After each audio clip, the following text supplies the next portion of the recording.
I want to say to the American people, on behalf of all of us here, we hear you. We know the challenges you're facing. We know that there's a lot going on in our country, domestically and abroad, and we are ready to get to work again to solve those problems, and we will. Our mission here is to serve you well, to restore the people's faith in this House, in this great and essential institution. My dad, it was mentioned, my dad was a firefighter. He was an assistant chief in the fire department in my hometown of Shreveport, Louisiana, a little town in northwest Louisiana. On September 17, 1984, when I was 12 years old, he was critically burned and permanently disabled in the line of duty. All I ever wanted to be when I grew up was the chief of the fire department in Shreveport. But after the explosion on that fateful day, he nearly died, and it was a long road back, and it's changed all of our life trajectories. I'm the oldest of 4 kids, and my dad, he lived with pain all the rest of his life for decades more, and I lost my dad to cancer 3 days before I got elected to Congress, 3 days. And he wanted to be there at my election night so badly.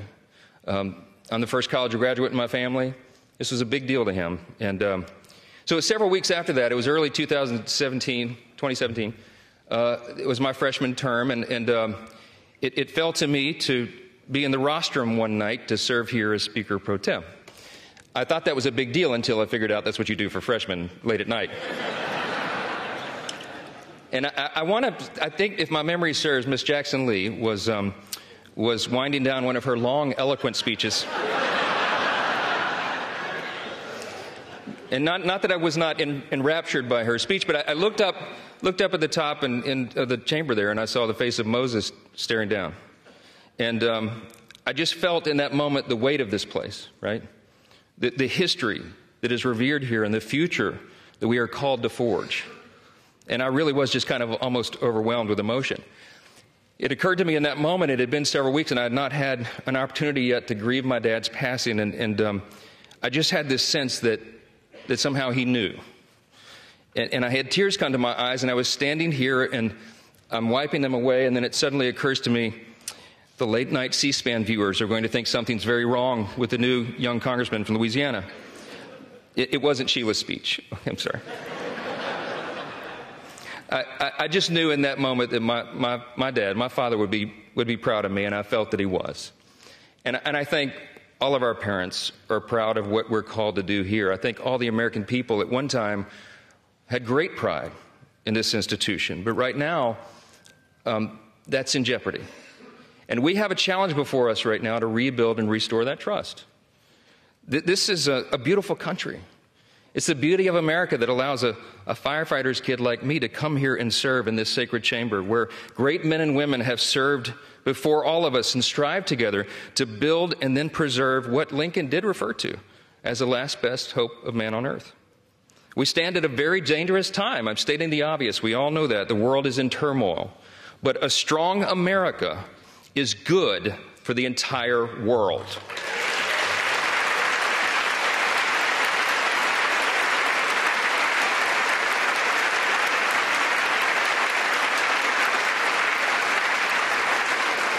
We are the beacon of freedom, and we must preserve this grand experiment in self-governance. It still is. We're only 247 years into this grand experiment, and we don't know how long it will last. But we do know that the founders told us to take good care of it. I want to tell all my colleagues here what I told the Republicans in that room last night. I don't believe there are any coincidences in a matter like this. I believe that Scripture, the Bible, is very clear.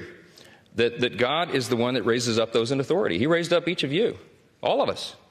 And I believe that God has ordained and allowed each one of us to be brought here for this specific moment in this time. This is my belief. I believe that each one of us has a huge responsibility today to use the gifts that God has given us to serve the extraordinary people of this great country, and they deserve it. And to ensure that our republic remains standing as the great beacon of light and hope and freedom in a world that desperately needs it.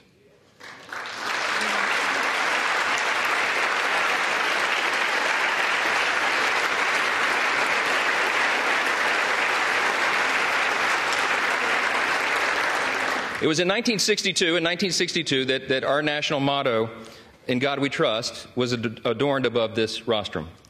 And if you look at the little guide that they give tourists and constituents who come and visit the house, if you turn in there to about page 14 in the middle of that guide, it tells you the history of this. And it says very simply, these words were placed here above us. This motto was placed here as a rebuke of the Cold War era philosophy of the Soviet Union. That philosophy was Marxism and communism, which begins with the premise that there is no God. This is a critical distinction that is also articulated in our nation's birth certificate. We know the language well, the famous second paragraph that we used to have children memorize in school, and they don't do that so often anymore, but they should.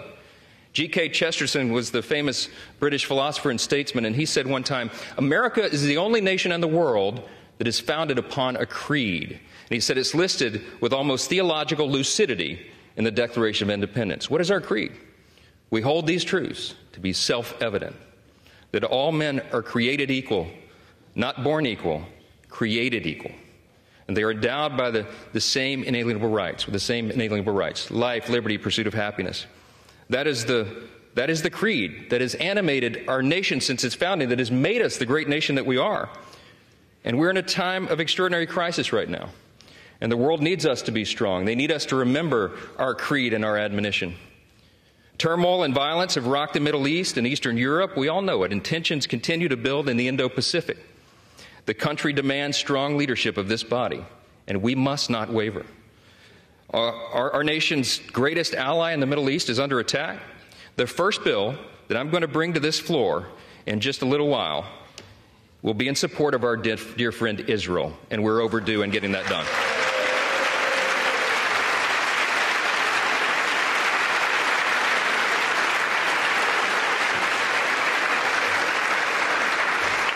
We're going to show not only Israel, but the entire world that the barbarism of Hamas that we have all seen play out on our television screens is wretched and wrong, and we are going to stand for the good in that conflict. We have a catastrophe at our southern border. The Senate and the White House can no longer ignore the problem. From Texas to New York, wave after wave of illegal migrants are stressing our communities to their breaking points. We know that our streets are being flooded with fentanyl, and all of our communities, children, and even adults are dying from it. The status quo is unacceptable. Inaction is unacceptable, and we must come together and address the broken border. We have to do it.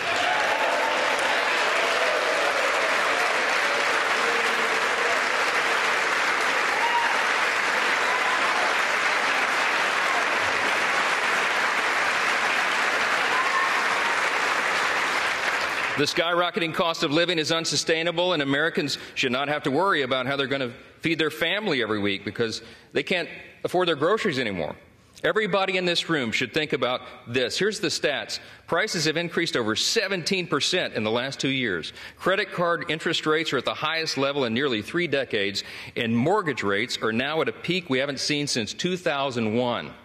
We have to bring relief to the American people by reining in federal spending and bringing down inflation.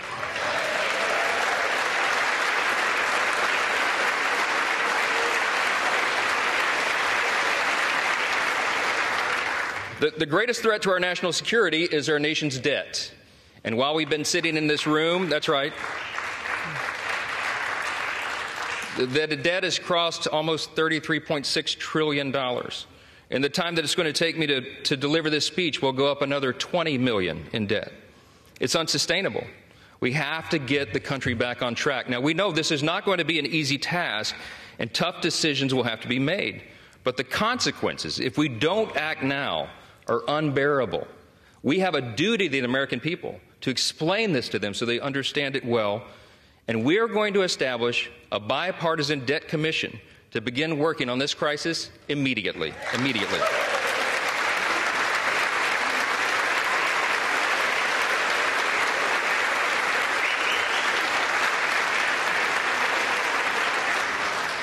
We all know that we also live in a time of bitter partisanship.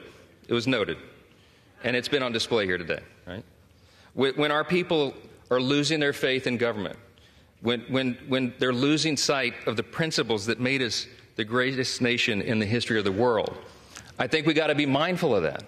We're going to fight. We're going to fight vigorously over our core principles because they're at odds a lot of times now in this modern era.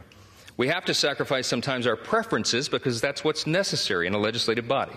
But we will defend our core principles to the end. In his farewell address, thank you. In his farewell address, President Reagan explained the secret of his rapport with people. And I like to paraphrase his explanation all the time. He said, you know, they call me the great communicator, but I really wasn't that. He said, I was just communicating great things. And they're the same great things that have guided our nation since its founding. What are those great things? I call them the 7 core principles of American conservatism, but let me concede to you all, I think it's really quintessentially the core principles of our nation. I boil them down to individual freedom, limited government, the rule of law, peace through strength, fiscal responsibility, free markets, and human dignity. Those are the foundations that made us the extraordinary nation that we are. And you and I today are the stewards of those principles. The things that have made us the freest, most powerful, most successful nation in the history of the world. The things that have made us truly exceptional. In this time of great crisis, it is our duty to work together, as previous generations of great leaders have, to face these great challenges and solve these great problems. I will conclude with this. The job of the Speaker of the House is to serve the whole body, and I will. But I've made a commitment to my colleagues here that this Speaker's office is going to be known for decentralizing the power here.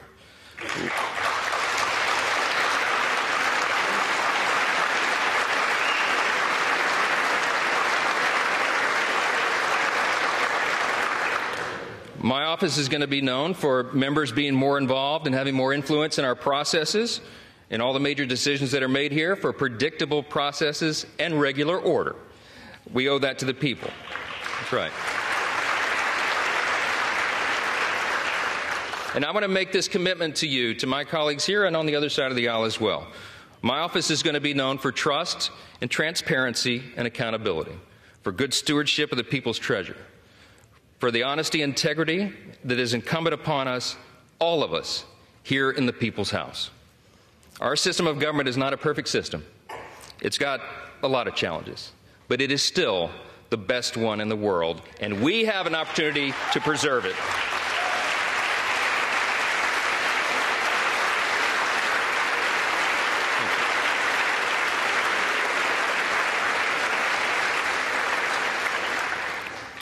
Last thing I'm going to say is a message to the rest of the world. They have been watching this drama play out for a few weeks. We've learned a lot of lessons, but you know what? Through adversity, it makes you stronger. And we want our allies around the world to know that this body of lawmakers is reporting again to our duty stations. Let the enemies of freedom around the world hear us loud and clear. The People's House is back in business.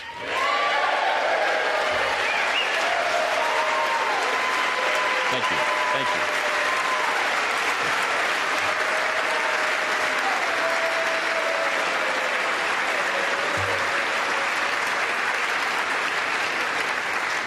We will do our duty here. We will serve you well. We will govern well, and we'll make you proud in this institution again. We're going to fight every day to make sure that is true. I look forward to the days ahead. I genuinely believe in my heart that the best days of America are still ahead of us. God bless you, and God bless the United States of America. Thank you. 'Cause the flag still stands for freedom, and they can't take that away.